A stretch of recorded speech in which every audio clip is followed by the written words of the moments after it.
The night I realized loneliness could sound like footsteps above my ceiling was the night everything began to change. The apartment was quiet in the way only empty lives are quiet, where even the refrigerator hum feels like company, and the rain tapping the windows sounds like it's trying to get in. I stood in my kitchen holding a chipped mug, staring at a life that had somehow become smaller every year, when I heard something upstairs that wasn't just movement, but sorrow. It wasn't loud, it wasn't dramatic, but it carried weight, like a heart pacing back and forth, unsure where to rest. Some moments don't announce themselves as turning points, but they split your life cleanly in two all the same. If you believe that kindness still matters, that broken people deserve second chances, and that quiet moments can change everything, take a second right now to like, comment, share, and subscribe to The Kindness Chronicles. Your support keeps stories like this alive, stories about ordinary people whose lives are changed by simple human compassion. I had moved into that building after my own quiet collapse. No scandal, no great tragedy anyone would write about, just the slow erosion of a man who tried to do everything right and still ended up alone.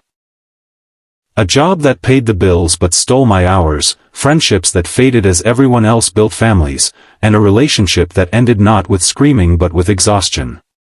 I told myself I liked the silence, that it meant peace, but deep down I knew it was just absence wearing a polite mask. The building was old, the kind that smelled faintly of dust and detergent, with stairs that creaked like they remembered better days. Most neighbors nodded and disappeared into their own lives, except the woman upstairs. At first, she was just footsteps and shadows. A figure-eyed glimpse on the stairs, always moving quickly, always carrying something heavy even when her hands were empty. There was a stiffness to her posture, like someone who had trained herself not to lean on anything, not even the world. I noticed the small details without meaning to, the way her door stayed closed, the way her lights went off early, the way laughter never seemed to pass through her walls. The building manager mentioned once, casually, that she was divorced, as if that single word explained everything a person could become afterward. The first real moment between us wasn't heroic or romantic. It was ordinary. A grocery bag broke on the stairs, spilling apples that rolled in every direction, and instinct pulled me forward before thought could stop me. I gathered them silently, placed them back in her hands, and nodded. She thanked me with a tight smile that didn't quite reach her eyes. But there was something else there too, something like surprise, as if she hadn't expected the world to reach out instead of stepping over her. That moment passed quickly, but it lingered in my chest long after. Life has a strange way of testing the sincerity of small kindnesses. A week later, the water heater in my apartment failed, flooding the kitchen at midnight. I shut off what I could, grabbed towels, and fought the mess alone, until a knock came at my door. She stood there in a sweater, hair pulled back, holding extra towels without explanation. No words were exchanged beyond necessity, but as we worked side by side, I felt something unfamiliar settle in the room. Not romance, not friendship yet, but recognition. Two people who knew what it meant to manage disasters quietly. Over time, moments like that accumulated. Shared mail mistakenly delivered. Holding doors. Brief nods that turned into longer pauses. Still no conversations in the traditional sense, but a comfort grew, fragile and careful. I learned that she worked from home, that she drank her coffee late, that she took long walks in the evening like she was trying to outpace something behind her. I also noticed how guarded she was, how her eyes always seemed to measure distance, calculating how close was too close. My own struggles hadn't vanished just because someone interesting lived upstairs. I still woke up some mornings feeling like life had already made its decisions without consulting me. There were nights when the loneliness pressed so hard it felt physical, when I questioned whether reaching out was worth the risk of being reminded why I'd stopped trying. But something about her presence made retreat feel like a lie I no longer wanted to tell myself. The real shift came during a power outage that plunged the building into darkness. Candles flickered behind windows, and the rain returned, heavy and relentless. I heard her upstairs again, those restless footsteps, faster this time, uneven. Without thinking too much, I knocked. When the door opened, the hallway light caught her face, and for the first time, the armor cracked. There was fear there, raw and unhidden, the kind that comes from old wounds reopening in the dark. I didn't step inside. I didn't ask questions. I just stayed, standing in the hallway, sharing the quiet until the power returned and the fear loosened its grip. After that, something unspoken changed. She began to linger when we crossed paths. I noticed fresh flowers by her window one morning, then a book left deliberately on the stair railing as if to invite comment. Slowly, she let pieces of her life surface, not through dialogue, but through presence.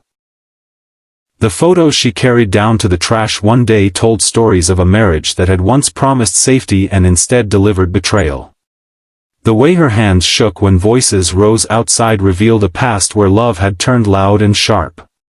She had sworn off men not out of bitterness, but out of survival. I, too, had my walls, though they were quieter. Years of being the reliable one had taught me to minimize my own needs. I was good at listening, at helping, at being there, but terrible at asking for anything in return.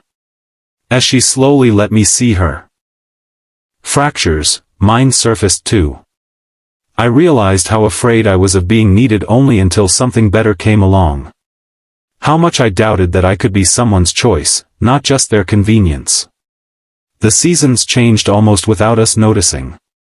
Summer heat softened into autumn gold, and with it came routines that felt dangerously close to happiness. We shared meals without labeling them. Watched storms from opposite sides of the same window.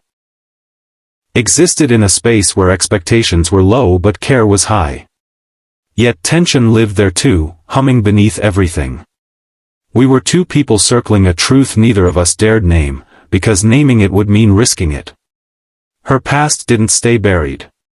One evening, I saw her from the parking lot, frozen in place as a car idled nearby, her body rigid, breath shallow. I stood back, letting her reclaim herself at her own pace, but it hurt to see how deeply old pain could still reach into the present. Later, when she came downstairs, eyes red but steady, she sat on the steps, exhaustion written into every line of her posture. In that moment, the distance between us finally closed, not with words, but with the shared understanding that healing is not linear, and trust is not a switch you flip on. From then on, she let me in a little more. Not all at once, not recklessly, but deliberately. She allowed herself to rest in my presence. To laugh softly.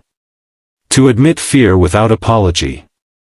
And I learned to stop shrinking myself, to accept that offering kindness didn't make me invisible, that sometimes it made me essential. The night she finally confessed what the title of this story holds was quiet and unadorned. No dramatic setting, no grand gestures. Just two people sitting with the weight of everything they had survived. When she said she had sworn off men, it wasn't an accusation or a challenge. It was a fact, a boundary she had built brick by brick after her divorce. And when she admitted that something about me had slipped past those defenses, it felt less like victory and more like responsibility. Loving someone like her wasn't about saving or fixing. It was about staying consistent, even when fear tried to rewrite the rules. Our biggest challenge wasn't the outside world, but time. Trust grows slowly when it has been betrayed deeply. There were setbacks. Days when she pulled away without explanation. Moments when my own doubts whispered that patience was just another word for waiting to be hurt. But instead of running, we learned to pause. To let silence be communication. To choose kindness again and again, even when it felt vulnerable. What changed everything was not a single event, but accumulation. Hundreds of small choices to be gentle. To show up. To leave space. Love, I learned, doesn't always arrive as fireworks. Sometimes it arrives as relief. As the quiet realization that someone feels like home, not escape. By the time winter returned, the building no longer felt empty. The footsteps above my ceiling sounded familiar, comforting. The silence in my apartment had softened, filled with the echo of shared moments. She still carried her past with her, and I still had my insecurities, but neither of us was alone with them anymore. This story doesn't end with perfection or promises carved in stone. It ends with something better, two people choosing to believe that what was broken can still be beautiful, that love after loss is not weaker, but wiser. She didn't break her vow lightly. She revised it. And I learned that sometimes, the greatest honor is being trusted by someone who once swore they never would again. If this story reached into your heart, if it reminded you of someone you lost, someone you're afraid to love, or someone who showed you kindness when you least expected it, please take a moment to like, comment, share, and subscribe to The Kindness Chronicles. Your engagement tells us these stories matter, and it helps them find others who need them. Before you go, please comment.